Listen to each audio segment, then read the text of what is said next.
my an will be, after solving this, 2 divided by pi n square, 2 times of cos n pi by 2 minus cos n pi and minus 1. So that's my an.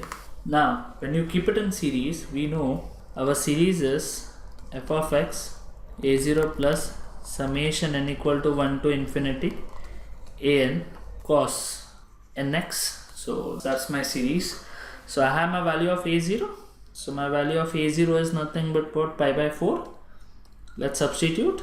So that comes pi by 4 plus summation n equal to 1 to infinity.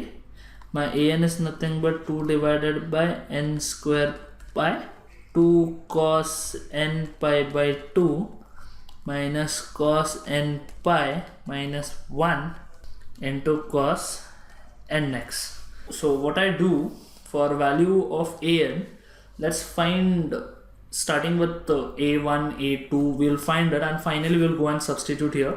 So suppose I find a1, and when you find a1, that comes to be here, when you put n equal to 1, that comes cos pi is minus 1, cos pi by 2, so cos pi by 2 is nothing but 0, so this is minus 1, which makes plus 1, 1 minus 1 0, so your a1 is 0.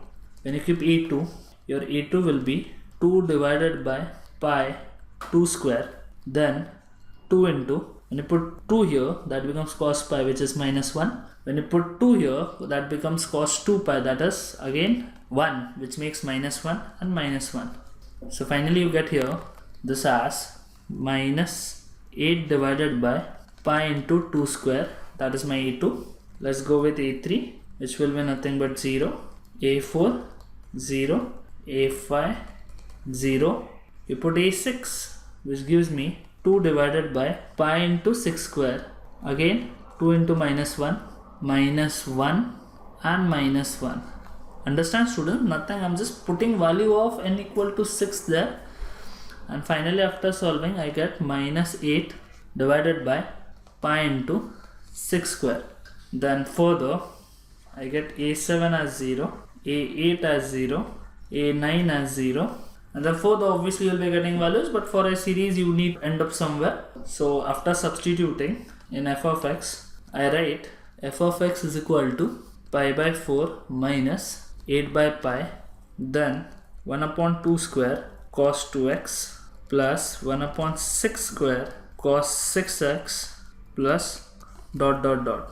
As you go further, you can find the next terms, but finally you need to end up somewhere, so you can just end up with 2 or 3 values. So that's my final answer.